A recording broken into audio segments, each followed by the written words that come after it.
Hey everyone. So, what I wanted to talk to you about this week is a bit of our workflow that doesn't get a lot of attention. And that is,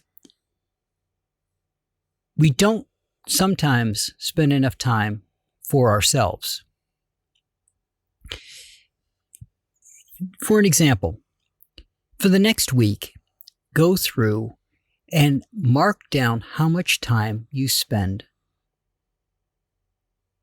on business, on work, on things that aren't personal, like family or relaxing. And don't include sleep in this calculation. Then figure out where you could have slipped in some time for you. And if the answer is, I couldn't, then you need to change the way you work. Now, there are several ways to do that. One is to, of course, look at your pricing. Are you charging enough for the time that you spend? I'll give you an example. A wedding photographer, from my perspective, in the way that I do photographs, seems to have a very low hourly rate.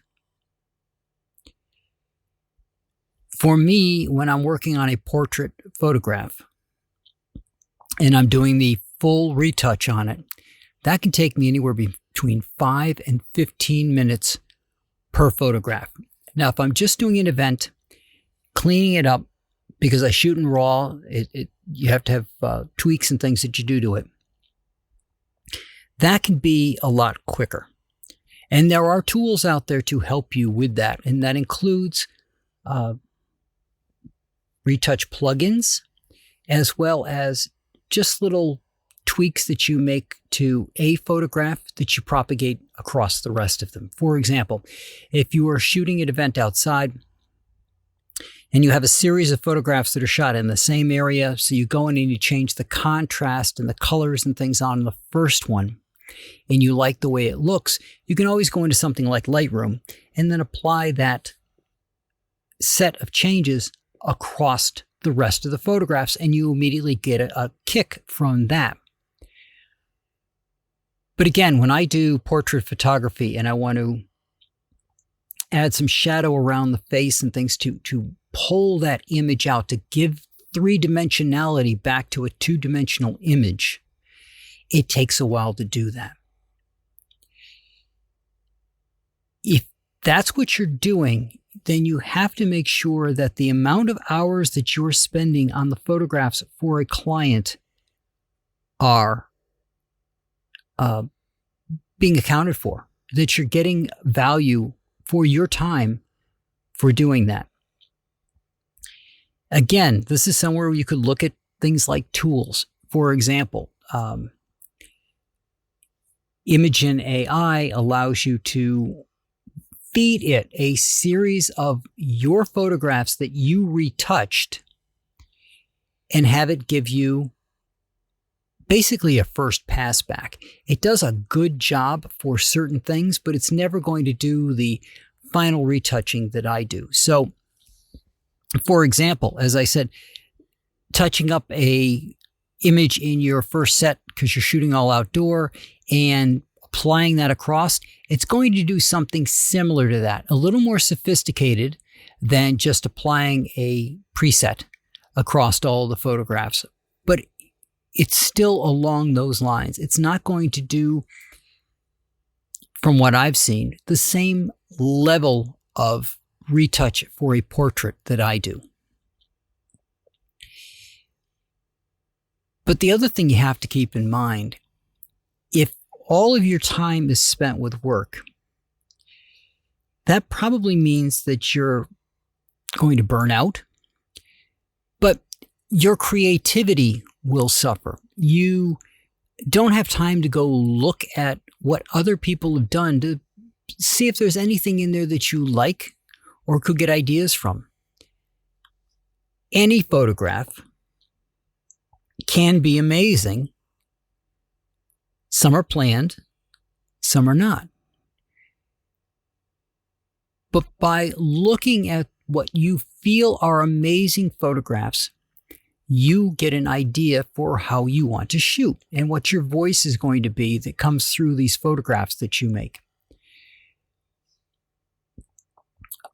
Now, I'll give you an example here of a way to look at this. There was a school of thought where if you wanted to be something, find someone who you role model and act like them. For example, if you see somebody who does public speaking and that's what you want to do, and you see how they walk out on that stage, they've got confidence, they're ready to go. Could all be a sham, by the way, but they're projecting that level of confidence. They're projecting that image. Same thing applies for photographs. If you see a style of photography that really speaks to you and you want to do something similar to that, put yourself in the mind of the person taking the photograph, right? And picture yourself taking that photograph and then take some and see how what you did and what you were thinking compare to each other and improve yourself. But in order to do that, you have to have the time to do it. And you have to make the time to do that. You can't be constantly taking photographs and processing photographs because you're never going to have that opportunity. In addition, you're going to end up in a rut.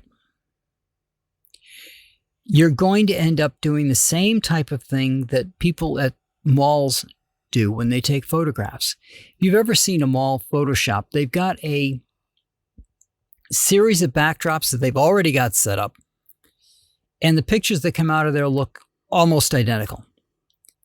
They get the people there, they get them posed in a certain way, they take a couple of photographs, they print them out, they move on to the next one.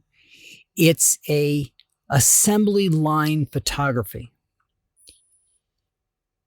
You want to be beyond an assembly line photography because if that's all you're going to do, they can just go to the mall and do that and probably get better backdrops. But you want to stand out. You want to find your voice in your art.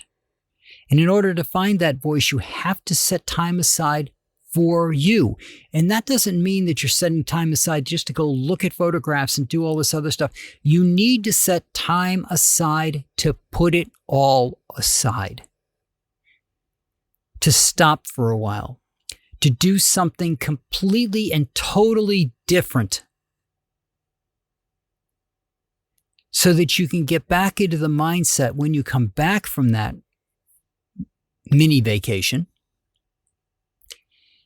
to look at things fresh, to look at things anew, to approach things differently.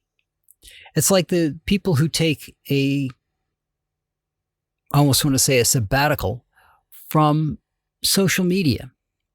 Some of them never go back. But if you're always looking at the same content every single day, it just becomes monotonous and it just becomes this grind that you're going through. Kind of like if you played video games and you need to get resources and you're just doing that grind over and over and over again. So what you want to do here is stop and take some time for yourself to treat yourself and take some time away. Let your mind refresh. Let that photographic eye of yours take some time to look at things anew, to look at things differently, to appreciate the things that you now might be taking for granted just because you do it so frequently and you do it so often. So that's what I got for you guys this week. Make sure that you learn what you want your voice to be, but at the same time, make sure you take time for yourself to appreciate yourself and your worth outside of the work that you do. And I will talk to you guys all next week.